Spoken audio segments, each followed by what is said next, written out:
Men ochlikni ham ko'rganman. Boylikni ham ko'rganman.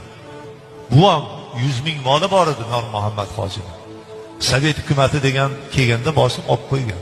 Toshkentga o'zim shunday kelganman, hech qanaqa, hech kimni tanimayman.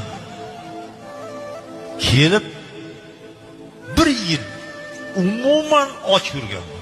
Birovni urib pulini olmayman, yo mardikorchilik qilmayman borib. Sababi ichimdagi aytadi, sen buni qilmaysan. Seni buvang, ota buvang unaqa emas, ertaga ustingdan o'shalar kuladi.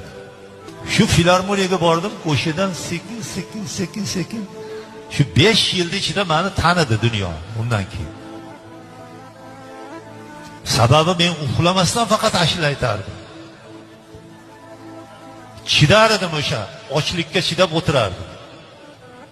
1 yil och yurgandan keyin, 1 yildan keyin butun studentni o'zim boqdim.